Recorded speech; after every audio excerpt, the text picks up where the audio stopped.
You know that moment when a man you've barely noticed raises a paddle and changes your entire life. You think it's an accident. You think it's a joke. You think maybe he's just rich and bored and looking for something to do on a Saturday night.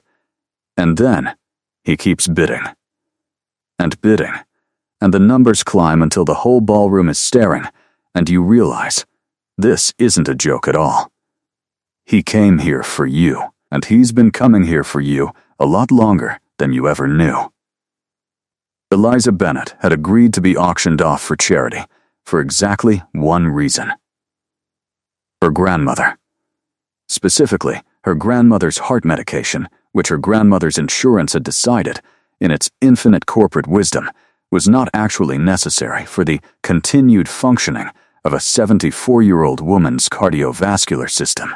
The charity hosting the auction supported elderly care, which was the only reason Eliza had said yes when the foundation director called, and practically begged her to fill in for a model who had bailed at the last minute. One night, the director had promised one bachelorette auction. A dinner with whoever bids the highest. We have it on excellent authority that the bids will be modest and respectful. The dinner is supervised. The proceeds save lives. Please, Eliza. Eliza had said yes because she was 28, broke, exhausted, and constitutionally incapable of saying no to anyone who used the word grandmother in a sentence. She had not, however, anticipated this. This being the moment when the auctioneer called out her name, gestured for her to step forward on the gleaming ballroom stage, and a single voice from the back of the room called out a number that made her ears ring: $15,000. The crowd murmured. Eliza blinked under the chandeliers, trying to see who had spoken. The lights were too bright. The faces were too far away. She had been the third bachelorette of the night, and the previous two had gone for $2,000 and $3,000 respectively, which Eliza had assumed was the going rate for a charity dinner with a stranger. $15,000 was not the going rate. $15,000 was a statement. Going once, the auctioneer said, recovering his composure. Going twice. He paused, looking around the room with the practiced expectation of someone hoping for a counterbid. None came.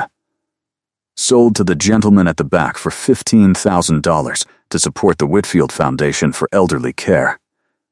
Eliza descended the steps in a daze, her heels clicking against the marble. The director caught her arm at the bottom of the stairs, beaming. "Did you see that?" the director whispered. $15,000. Do you have any idea what that's going to do for the foundation? Who is he? Eliza asked. She didn't know why her voice came out so quiet. She didn't know why her hands had gone cold. The director squeezed her arm. Sweetheart, I have no idea. He came in late, paid in cash for his ticket, wouldn't give his name to the registry, just sat in the back like a ghost the whole night. But $15,000. Eliza, he's waiting for you at table 14. Eliza turned slowly. Table 14 sat at the very back of the ballroom, half tucked behind a row of palm fronds, the only table in the room with a single occupant. He was already looking at her. Even from across the ballroom, even through the haze of crystal and candlelight, even with 100 murmuring strangers between them, she felt the weight of his gaze like a hand pressed against her chest. He was wearing a charcoal suit that fit too well to be off the rack, and a tie that was not quite black, not quite blue. The kind of color that probably had a name like Midnight or Storm, or something equally pretentious.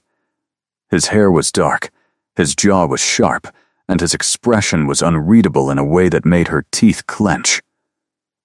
He looked, Eliza thought, like a man who had just successfully bid $15,000 on a complete stranger and was not the least bit sorry about it. And she was furious. She walked toward him because there was nowhere else to walk. The auction was still ongoing. The director was already herding the next bachelorette toward the stage. Several of the guests at neighboring tables had craned around to watch her approach, the lucky girl, the one who had just been bought, and Eliza felt a flush climb her neck that had nothing to do with embarrassment and everything to do with rage. By the time she reached his table, her hands had stopped being cold. Her hands were warm. Her hands were trembling. The man stood when she arrived. Of course he did. Of course he had the kind of upbringing that made him rise from his chair for a woman whose dinner he had just purchased like a side of beef. "Miss Bennet," he said. His voice was low and unhurried, the kind of voice that did not need to raise itself to be heard. "Please, sit." "I won't," she said. He paused, one hand still resting on the back of her chair. His eyes flicked over her face. They were green, not the bright, pretty green of marketing brochures. The other green, the green of old glass, dim and complicated, the kind of green you only saw in light that knew how to behave. "As you wish," he said evenly. He returned to his own seat without comment. "Did you really just pay $15,000, Eliza said, to have dinner with me?" "Yes." "Why?" "The foundation supports elderly care." "Don't." She heard her own voice come out harder than she meant. "Don't do that. Don't pretend this is about the foundation. The foundation could have had a check. The foundation could have had a tax-deductible donation in any amount you wanted, written in private, no spectacle, no audience, no $15,000 embarrassment for me up on that stage. So unless you specifically wanted to humiliate a woman you don't know in front of 600 strangers, you can explain to me, slowly, in small words, what exactly you thought you were buying." He was quiet for a long moment. She watched his throat move once as he swallowed. Then, he gestured, gently, at the chair across from him. "Sit, Miss Bennet. Please, I will not humiliate you. I will not touch you. I will not even speak if you do not want me to. But I would consider it a kindness if you let me explain." Eliza stared at him for what felt like a long time. She thought of her grandmother. She thought of the medication. She thought of the foundation director's face when the number 15,000 had echoed across the ballroom. She sat. He didn't smile in triumph. He didn't smirk.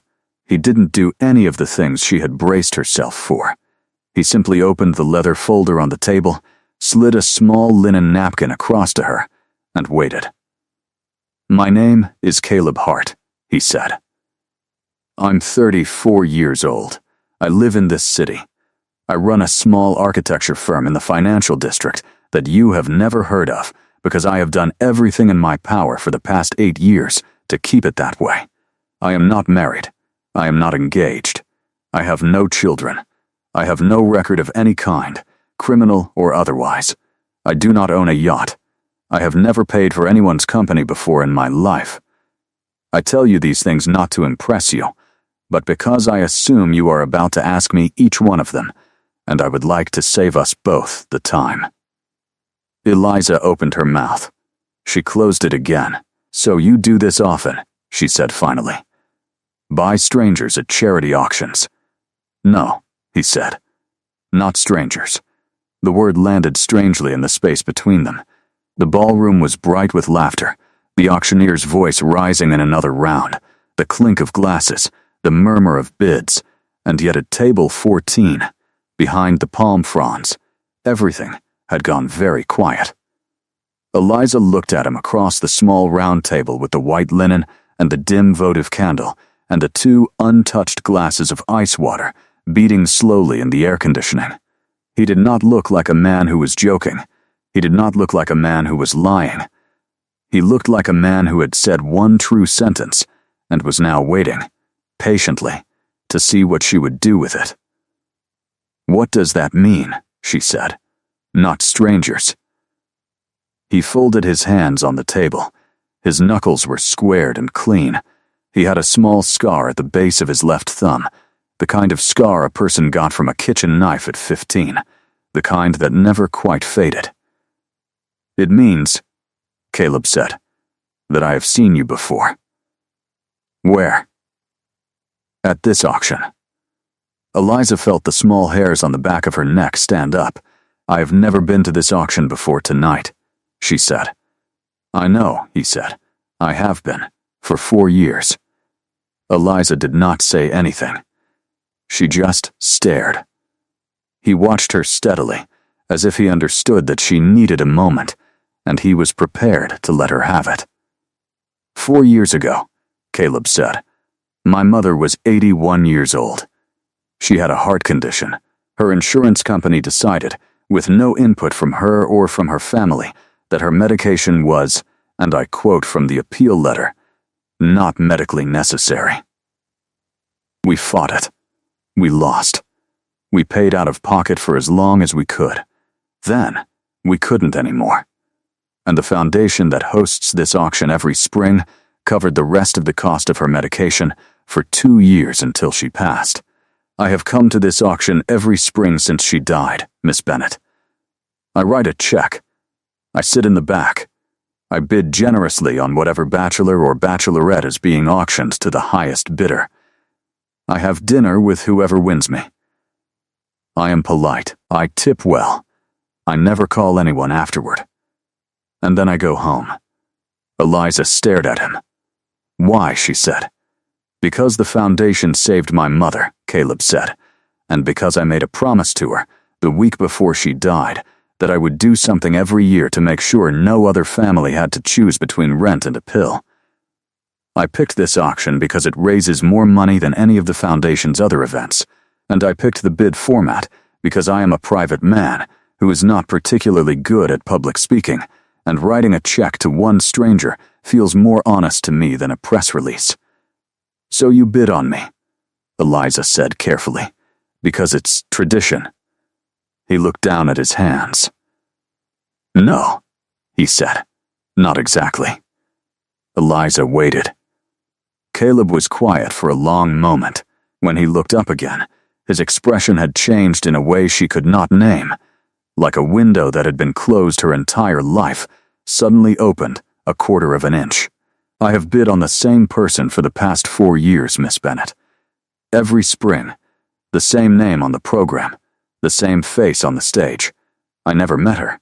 I never spoke to her. I always won, and she never showed up.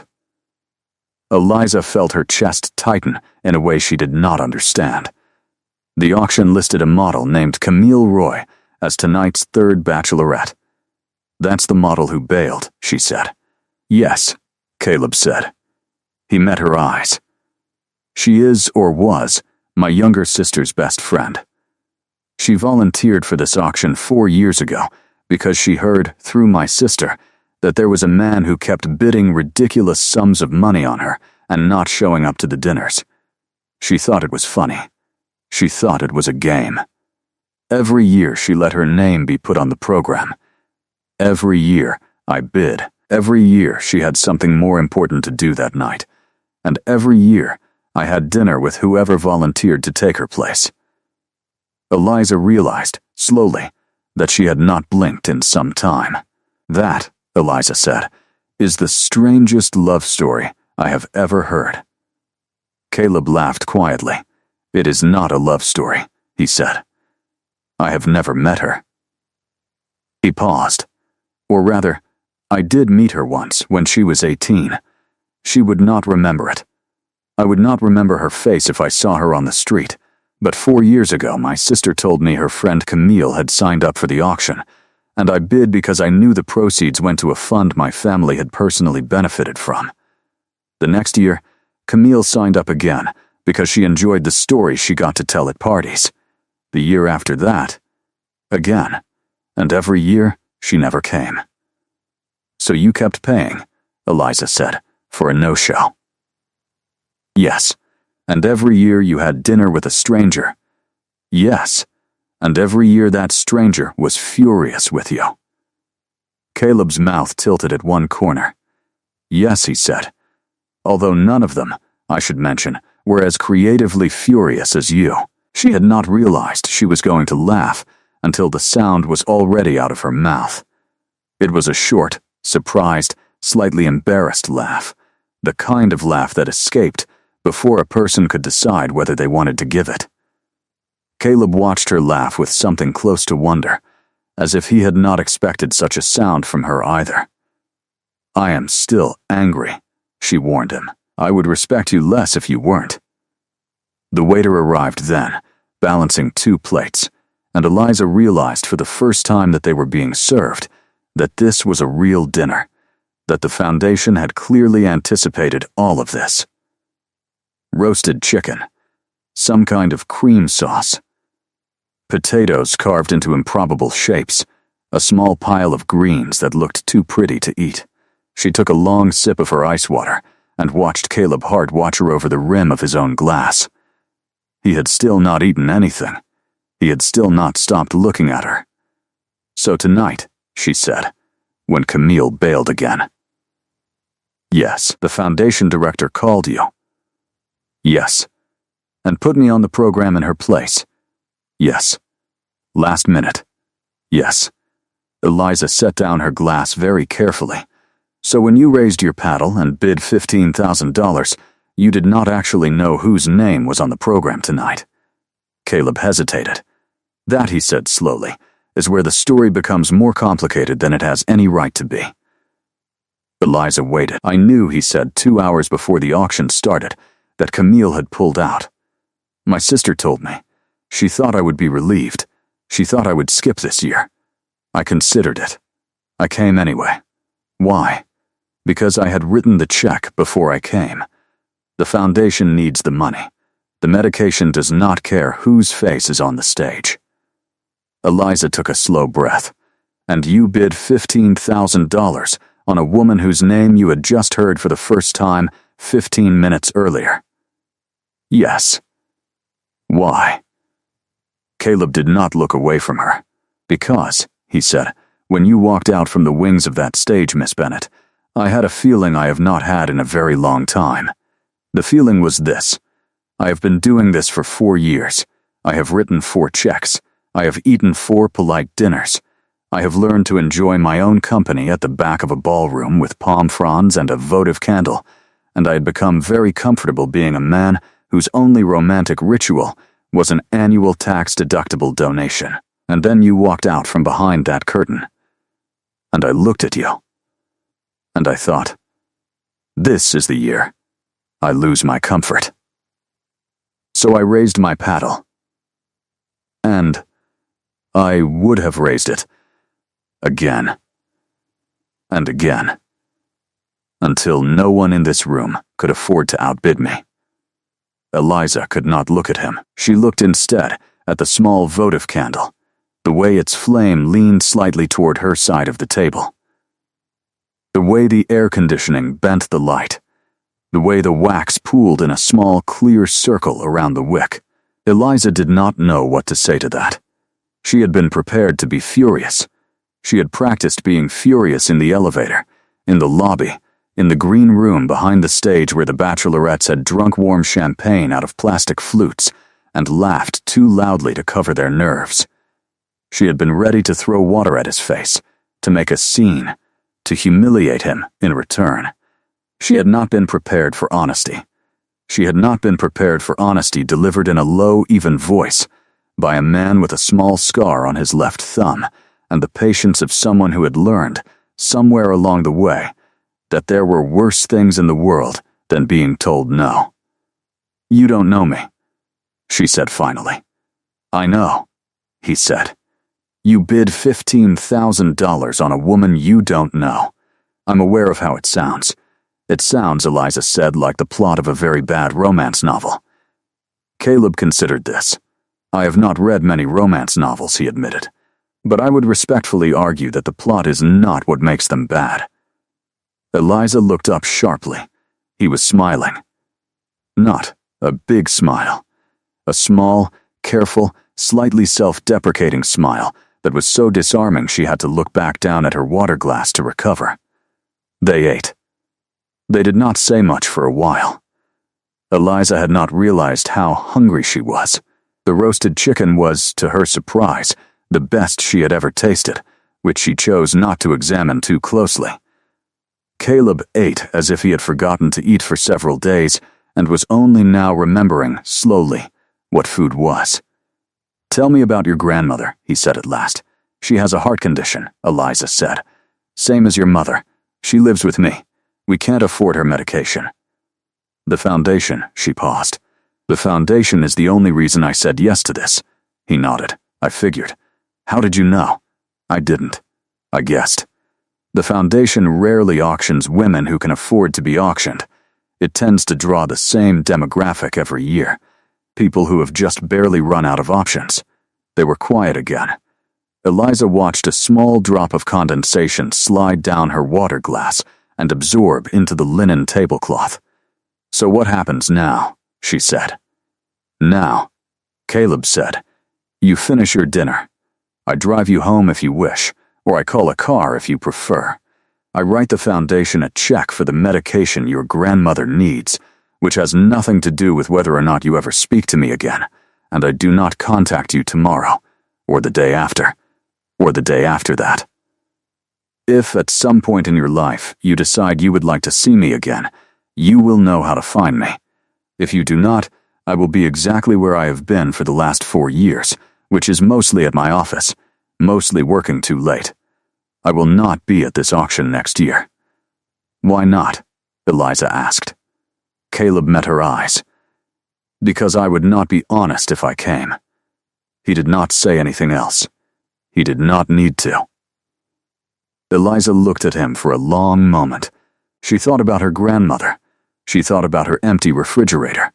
She thought about the dating apps she had deleted last summer because she had run out of energy to be misunderstood by strangers. She thought about the way Caleb Hart had not flinched when she had told him not to pretend. She thought about the way he had volunteered the worst possible interpretation of his own actions before she had even asked for it. And she thought, with a kind of weary clarity she had not felt in years, that she had nothing left to lose by being a little less afraid. I would like, she said carefully, to know more about your sister. Caleb blinked. My sister? Yes. The one who told you Camille had bailed. The one who has been letting you bid on her best friend for 4 years. I would like to know what kind of sister allows that. Caleb let out a short, startled breath. A laugh almost. My sister, he said, is 26 years old. Her name is Hannah. She is, on her best day, a force of nature. On her worst day, she is also a force of nature, but the kind that knocks down power lines. She is a pediatric nurse. She works double shifts. She thinks I work too much. She thinks I am incapable of meeting women in the normal way, which is mostly correct. She has been trying to set me up since I was 24, with steadily diminishing returns. The auction was her idea originally. She thought it would force me to talk to a woman for the duration of 1 meal once a year, which she considered an improvement. Eliza found herself smiling against her will. She sounds like the kind of sister who would like me, she said. Caleb's eyes were warm. She would, he said quietly. They finished the chicken. They finished the potatoes. Caleb declined dessert with the polite firmness of a man who suspected he had pushed his luck for one night and was not interested in pressing further. He paid the foundation's surcharge at the table. He stood when Eliza stood. He held the door of the ballroom for her, then the door of the lobby, then the door of the marble portico that led out onto the wet, cool city sidewalk where the cars hissed past and the streetlights painted everything a tired gold. May I, he asked, call you a car? Eliza hesitated. I take the bus, she said. He did not flinch. He did not look down at her shoes, or her dress, or the small clutch purse she was holding too tightly. He simply nodded. There is a bus stop 2 blocks east, he said. I will walk you. The night air was cold. Eliza had not brought a coat. She had not expected to need one inside the ballroom, and she had not expected to walk to a bus stop with a man who had just paid $15,000 for the privilege of feeding her. Caleb did not offer her his jacket. He did not place a hand at the small of her back. He walked beside her. Not touching. Not crowding. At exactly the distance a man walked beside a woman he had no claim on, she watched the white plumes of her own breath disappear in front of her face. Caleb, she said. He looked over at her. Yes. If I had been Camille tonight, what would you have said to me? Caleb thought about it. "The same thing I have said to her every year," he said. "I would have introduced myself. I would have explained the bid. I would have asked her, just once, very politely, to consider not signing up next year if she did not intend to come." He paused. "I would not have looked at her," he said quietly, "the way I have been looking at you." Eliza walked the rest of the block in silence. The bus pulled up at exactly the moment they reached the stop, which was the kind of small mercy she did not believe in until it happened to her. She turned, one hand on the door. Caleb stood 3 feet away on the curb, hands in his pockets, the streetlight catching the side of his face. "Good night, Miss Bennett," he said. "Eliza," she said.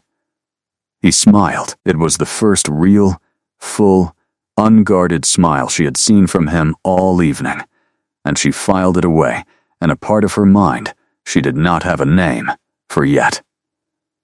"Good night, Eliza." She did not call him. Not the next day. Not the day after. Not the day after that. Her grandmother's medication arrived by courier on Monday morning at 9 sharp, a 6-month supply, packed in a white box with the Foundation's logo on the side and a small handwritten note inside that said only, "With our compliments, Mrs. Bennett." There was no signature. There was no card from Caleb Hart. There was no phone number. There was no "please get in touch." There was no "I hope to see you again."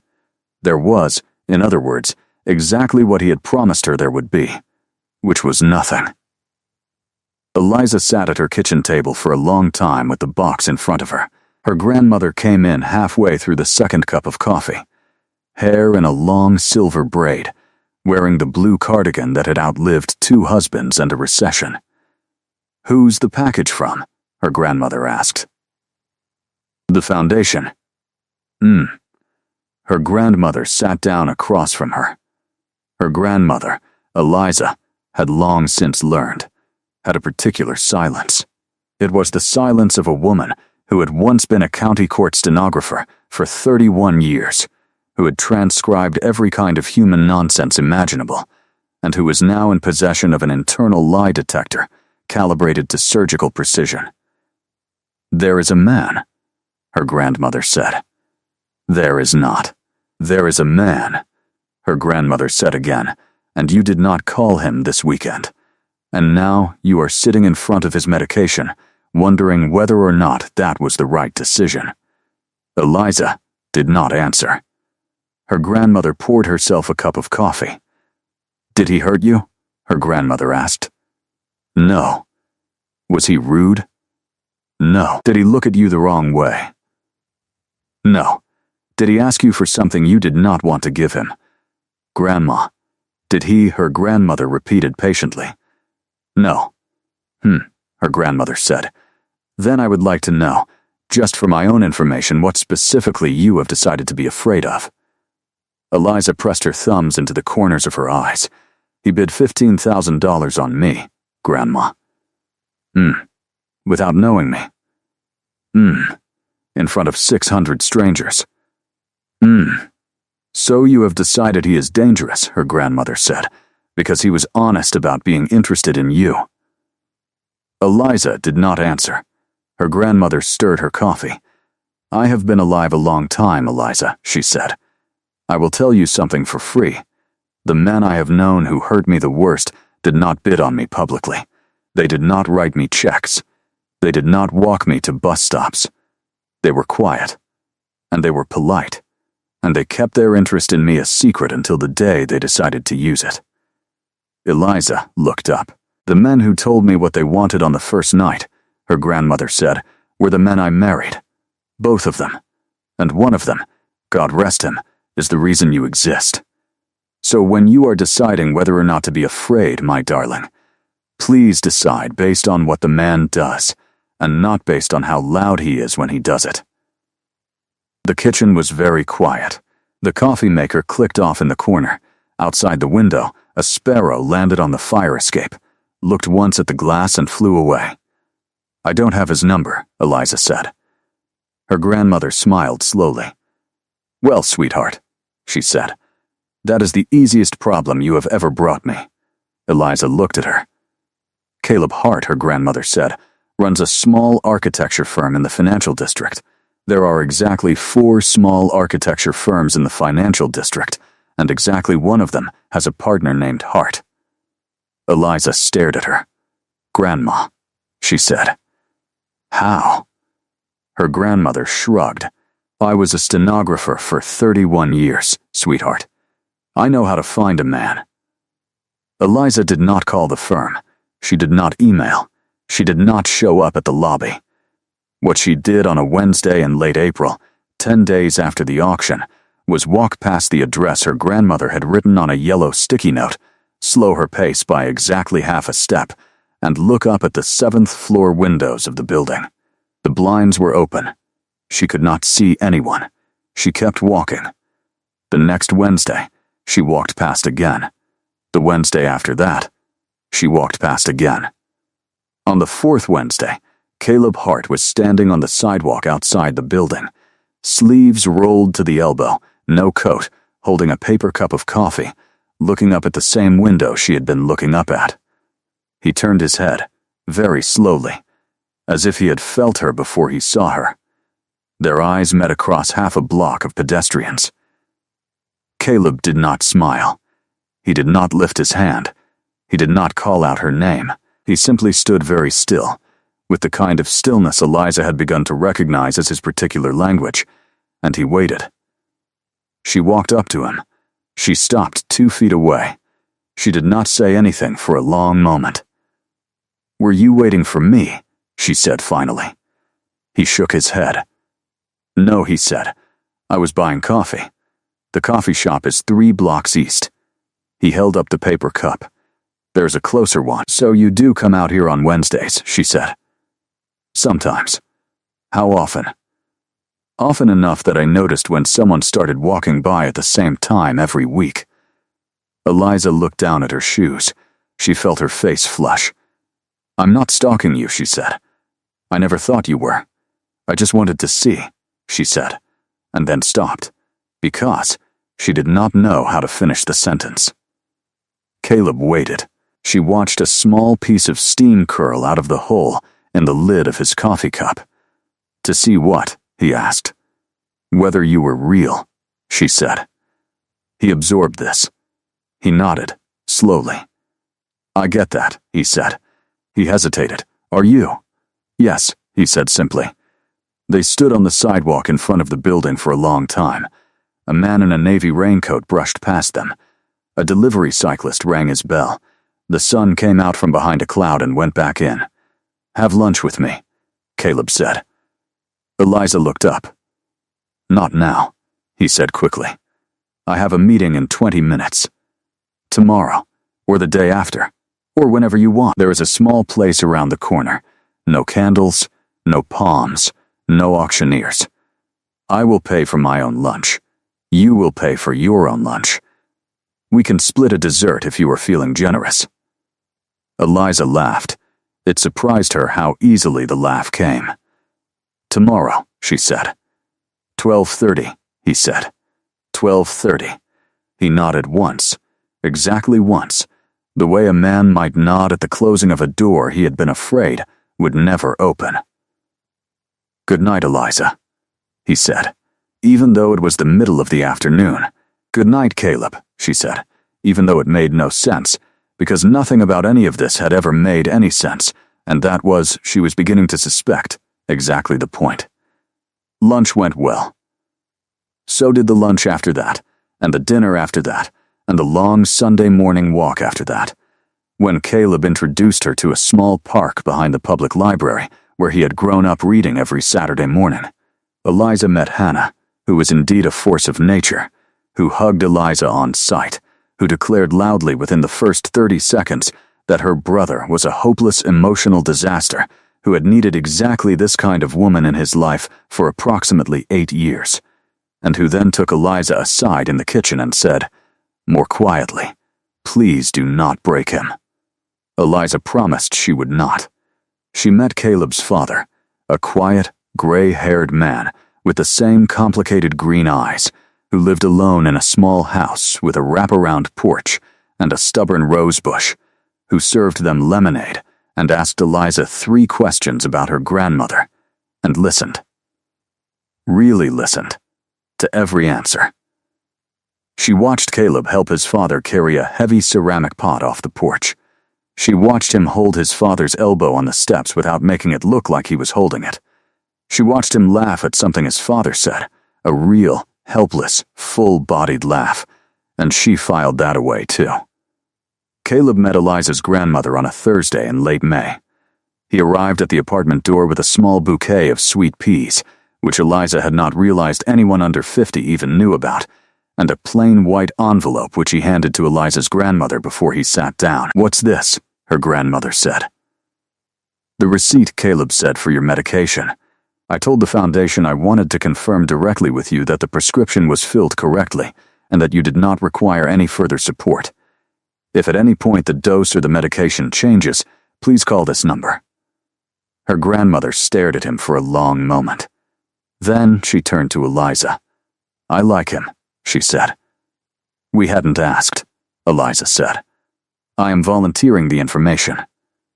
Caleb's mouth twitched. Eliza had begun to recognize that particular twitch, which was the closest he came in public to smiling broadly. Her grandmother turned back to him. "Sit down," she said. "I have questions." Caleb sat. The questions took an hour and a half. Eliza, who had spent her entire adult life translating her grandmother's questions for other people, did not translate a single one. She sat on the couch with her hands wrapped around a mug of tea, and she watched Caleb Hart answer every single one of her grandmother's questions with the exact same calm, exact same honesty, exact same refusal to perform that he had used on her the night of the auction. By the end of the hour and a half, Eliza's grandmother had cried twice, laughed 3 times, and reached across the coffee table to pat Caleb's hand. "He's a good one, Liza," her grandmother said, when Caleb had stepped into the kitchen to refill the water pitcher. "Keep this one." Eliza tried to answer. She could not. Her throat had closed around something soft and warm and entirely new. The first time he kissed her was in late June, on the small balcony of her apartment, which overlooked an alley and a fire escape and 3 dumpsters and absolutely no view of anything anyone in any rom-com had ever kissed on a balcony to look at. They had been laughing. Eliza could not remember about what. Caleb had brought home Thai food. Eliza's grandmother was asleep down the hall. The city was a low hum of summer beneath them. Caleb had been leaning on the railing, telling some story about a contractor who had insisted, against all engineering logic, that the load-bearing wall in a downtown loft did not actually need to bear any load, and Eliza had been laughing so hard she had to put her hand on his arm to keep from sliding off her chair. He had stopped talking. He had looked down at her hand on his arm. He had looked up at her face. She had not moved her hand. "May I?" he said. "Yes," she said. He kissed her the way he did everything else, which was carefully, without performance, with both his hands and his attention and a kind of quiet astonishment that made her own hands shake against the railing. He pulled back after a moment. He did not press. He did not lean in for a second. He let her stand inside the kiss for a long, slow heartbeat before he said, very softly, "All right." And Eliza, who had been kissed before in approximately 100 forgettable ways by approximately a dozen forgettable men for approximately a decade of forgettable years, looked up at Caleb Hart on a tiny balcony above 3 dumpsters and an alley and realized that she had no idea how she had been kissed before tonight. She did it twice. She pulled him back down. The second kiss was longer. The third kiss was a hand at the small of her back. The fourth kiss was a quiet, helpless laugh against her mouth, the kind of laugh a man laughed when he had not believed something good was actually going to happen to him, and now it had. They sat on the balcony for another hour. The Thai food went cold. Eliza did not care. Caleb did not seem to either. He held her hand against the cool railing and told her things, quietly, that she suspected he had not told anyone in a very long time. He told her about the year his mother had been diagnosed. He told her about the night he had sat with her in the emergency room and signed forms he had not understood. He told her about the morning the foundation had called him to say the rest of the medication would be covered, and that he should not worry, and that he could go home and rest. He told her about the first time he had walked into the auction in a borrowed suit 4 years ago, because he had not yet been able to afford one of his own, and slipped a check into the donation box and bid on the first bachelorette of the night, because his sister had told him it would be funny. He told her how he had eaten dinner with that bachelorette, a woman whose name he could no longer remember, and had been polite, and had gone home, and had felt for the first time in months that he had done a thing his mother would have liked. He told her about the second year, and the third year, and the fourth. He told her, last, about the way she had looked walking out of the wings of the stage in her green dress, and the way his hand had moved on the paddle before he had asked it to. Eliza did not say anything. She had not, she realized, said anything for a long time. She had only listened. Caleb finished talking. He looked over at her, sideways, in the dim light from the kitchen window. Was that too much? He asked. No, she said. It was exactly enough. They did not move in together, not for a long time. Caleb did not press. Eliza did not want to leave her grandmother. They spent weekends at his apartment, which was small and book-filled and had a single window that looked out over a courtyard with a single dogwood tree. They spent weeknights at hers.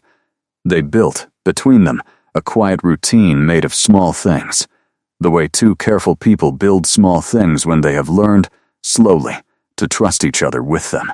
He helped her grandmother sort the medications into the 7-day plastic pill organizer every Sunday evening. He learned her grandmother's favorite radio station. He fixed the kitchen faucet without being asked. And then, when Eliza thanked him, looked startled, as if he had not realized fixing things was the kind of behavior that warranted thanks. He met Marina, Eliza's best friend, who had warmed up to him with profoundly suspicious slowness over the course of 3 brunches, and who had then taken Eliza aside in a coffee shop bathroom and said, "I am going to be very angry with you if you do not marry this man." Eliza did not tell Caleb about the bathroom conversation. She did, however, start thinking about it. She thought about it through the summer. She thought about it in the fall, when Caleb's firm landed a contract for a community center in the same neighborhood the foundation served, and Caleb spent 6 weeks designing the building pro bono. She thought about it in the winter, when her grandmother slipped on a patch of ice outside the pharmacy and Caleb drove from his office in the middle of a workday and carried her grandmother up 4 flights of stairs because the elevator was broken, and never once mentioned it again afterward. She thought about it in February, on the night of his 35th birthday, when she watched him laugh at something Hannah said over candles and red wine and a small, slightly lopsided cake. And she thought, this is the man I want to laugh next to for the rest of my life. The next charity auction was in March. Eliza did not know if Caleb was going. He had told her, the night of the bus stop, that he would not be there this year. She had taken him at his word. She did not bring it up. He did not either. On the morning of the auction, however, Eliza got a call from the foundation director, who was breathless in the way only foundation directors before a major gala could be breathless. "Eliza," the director said. "Yes, I am calling to ask you a question, and I would like you to think carefully before answering. Okay, we have a slot in the bachelorette auction tonight. One of our women has canceled. We have nobody to take her place. Eliza." "Yes, would you?" Eliza was quiet for a long moment. "Yes," she said. "I will." She did not tell Caleb. She did not tell her grandmother. She did, however, call Hannah. The ballroom that March was decorated in white and gold and small, frothy floral arrangements that smelled of jasmine. The chandeliers were the same. The palms were the same. The auctioneer was the same, although he had a new tuxedo and a slightly more confident smile. The bachelorettes were different. So were the bachelors. Eliza stood in the green room in a deep red dress this time, not green, because she was, she thought, a different woman now than she had been a year ago. Her hands were not cold. Her hands were warm.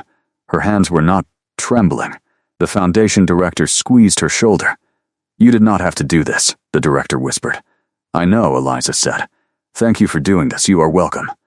Out there in the ballroom, Eliza knew Hannah was sitting at table 14. So was Caleb's father.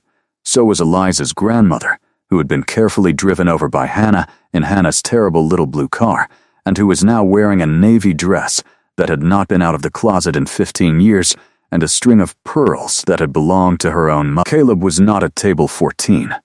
Caleb was at table 6, which was a table he did not know he had been seated at, because his sister had bought his ticket for him 3 weeks earlier and told him only that they were going to a dinner. He thought he was going to a museum gala. He had been told the dress code was black tie. He had been kept, very deliberately, in the dark. The auctioneer cleared his throat. The lights dimmed. The first bachelorette walked out. The bidding began. Eliza waited in the wings. She listened to the murmur of the crowd.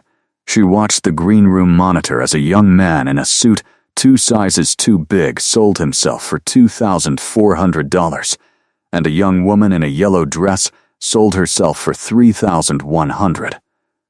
The numbers were modest. The numbers were respectful. The director winked at Eliza as the third bachelor was led off the stage. She was next. The auctioneer's voice rolled out across the ballroom. "Ladies and gentlemen, our final bachelorette of the evening.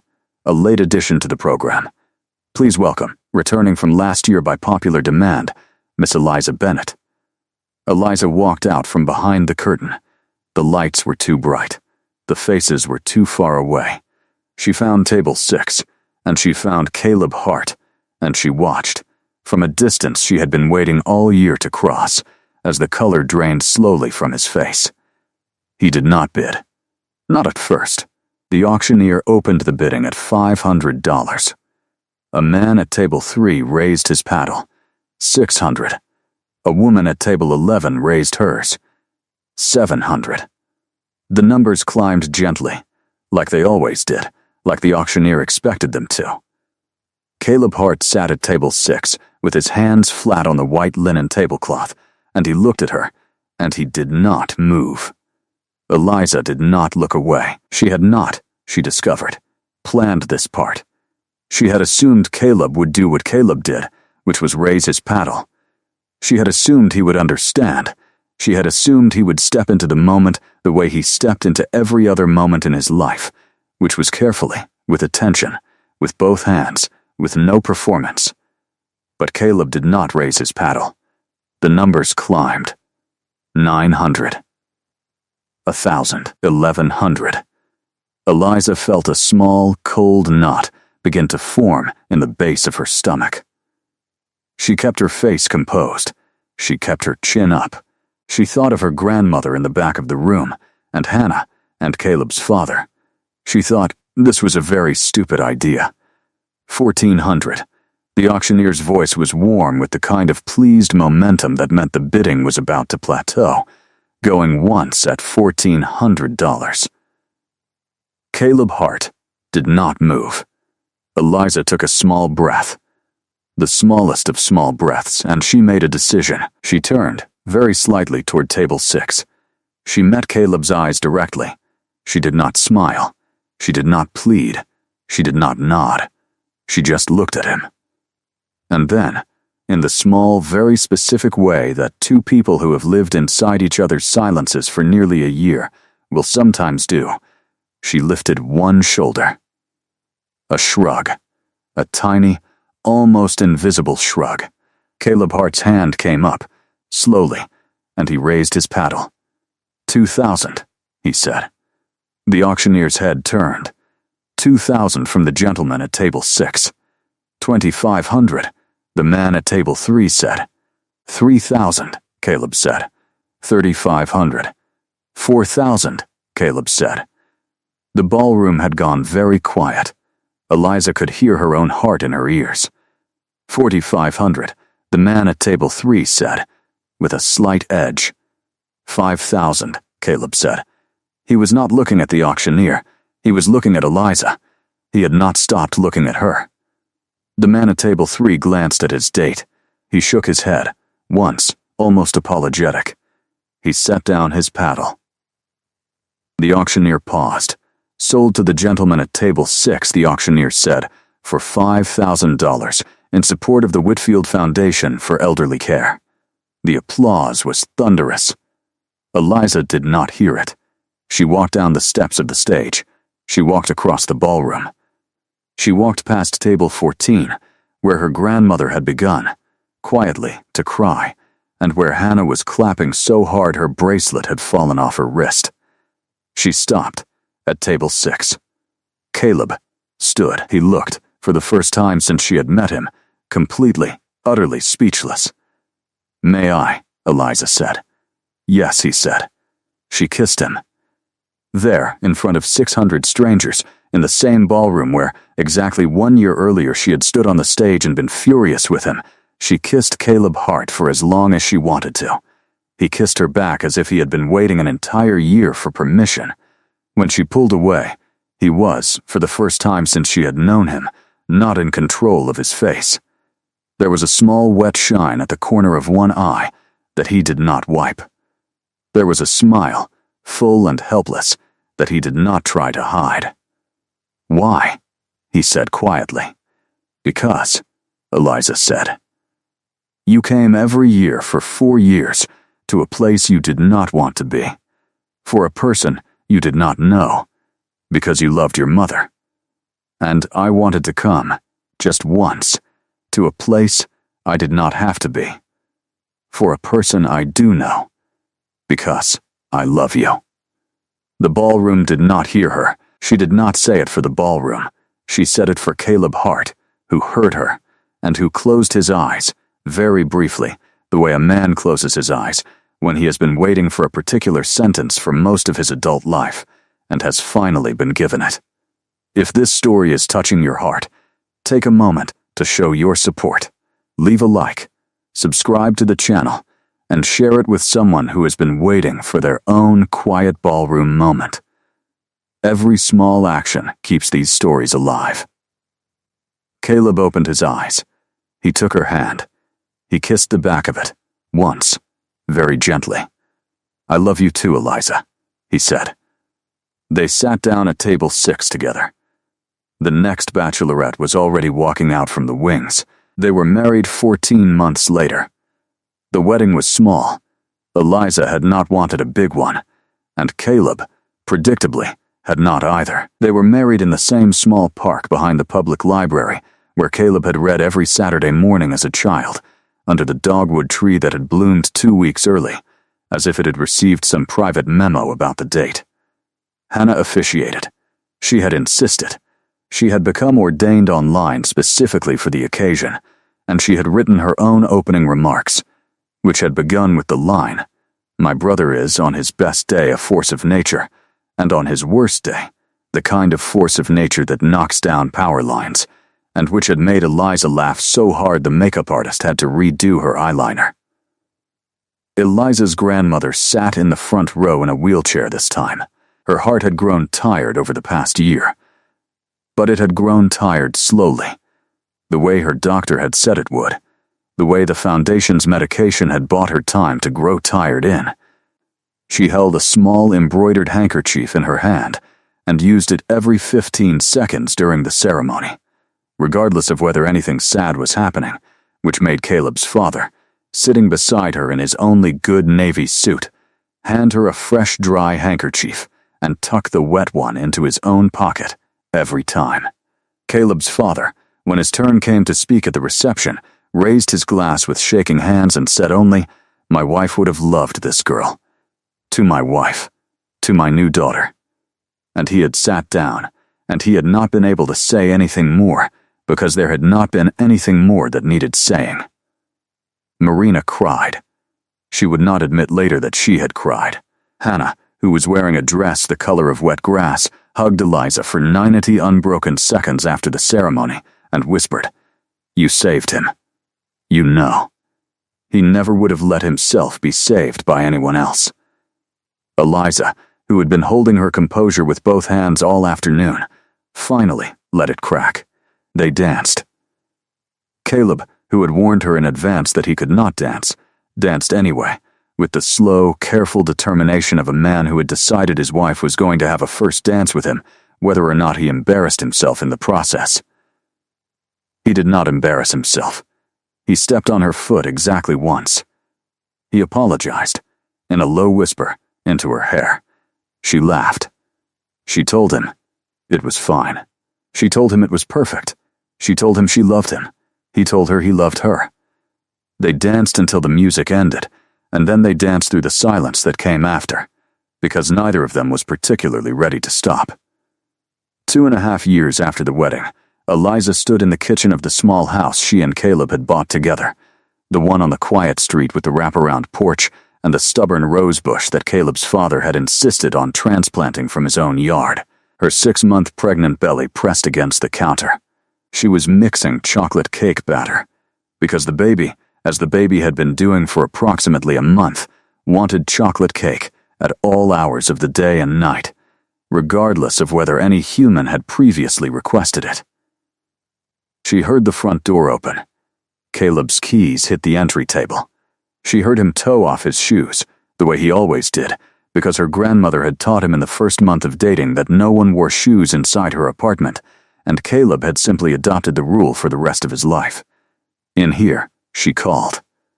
He appeared in the kitchen doorway moments later, loosening his tie, his face lighting up when he saw her in the way she had begun, only recently, to take entirely for granted, which she suspected was the highest compliment any face could pay any other. "Chocolate cake," he said. "Apparently," Eliza said, one hand on her belly. "Baby heart has my grandmother's sweet tooth." Caleb crossed the kitchen and wrapped his arms around her from behind, his hands large and gentle over the curve of her belly. "How are my two favorite people?" he murmured. The baby, as if in answer, kicked hard. Caleb laughed, surprised, the same helpless, full-bodied laugh she had heard from him on his father's porch 4 years ago.